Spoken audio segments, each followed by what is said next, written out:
तस्वीर सोचिए, लाखों युवा जिनकी रोजी रोटी गेमिंग इंडस्ट्री से जुड़ी है वो अचानक बेरोजगार हो जाए।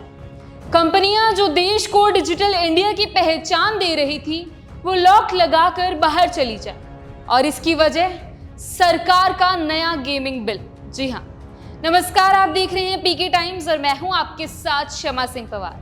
गेम खेलने वाले करोड़ों युवा और उस गेम में चलने वाली लाखों नौकरियां, अब सब पर खतरा मंडरा रहा है। भारत सरकार का नया promotion and regulation of online gaming bill 2025 online gaming sector के लिए किसी गेम चेंजर से कम नहीं है। रियल मनी गेमिंग पर बैन, 28% जीएसटी का टैक्स और हर ट्रांजैक्शन पर सख्त नियम। सरकार कह रही है युवाओं की सुरक्षा हमारी प्राथमिकता है, लेकिन इंडस्ट्री का सवाल है, क्या ये कदम रोजगार और स्टार्टअप इंडिया के सपने का गेम ओवर नहीं कर देगा? सरकार का तर्क साफ है, ऑनलाइन मनी गेमिंग युवाओं को जुए और लत की ओर धकेल रही थी। कई प्लेटफॉर्म टैक्स चोरी, मनी लॉन्ड्रिंग और यहां तक कि आतंकवादी फंडिंग में भी संदिग्ध पाए गए। इस बिल से इन सभी गतिविधियों पर रोक लगेगी और सिस्टम में पारदर्शिता जरूर बढ़ेगी।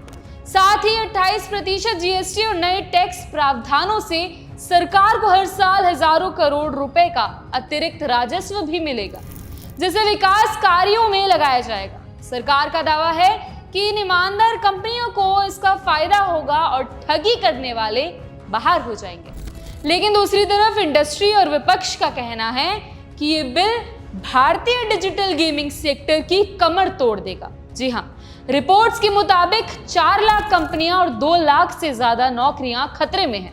छोटे डेवलपर्स और स्टार्टअप्स टैक्स के बोझ से दब जाएंगे और विदेशी निवेशक भारत से मुंह मोड़ सकते हैं। कैश वॉलेट और रिवॉर्ड्स पॉइंट्स पर भी टैक्स लगने से गेमिंग महंगी हो जाएगी, जिससे आम यूजर दूर हो जाएंगे। वहीं विशेषज्ञों का कहना है कि वैध और रेगुलेटेड एप्स बंद होने पर यूजर्स अवैध और असुरक्षित प्लेटफॉर्म की तरफ जा सकते हैं, जिससे साइबर अपराध और धोखाधड़ी बढ़ने का पूरा खतरा है।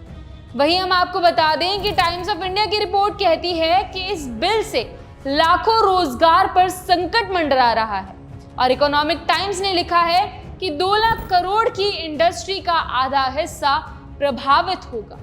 इंडिया ब्रीफिंग मानता है कि बिल से सामाजिक सुरक्षा जरूर बढ़ेगी, लेकिन इंडस्ट्री को बड़ा नुकसान होगा।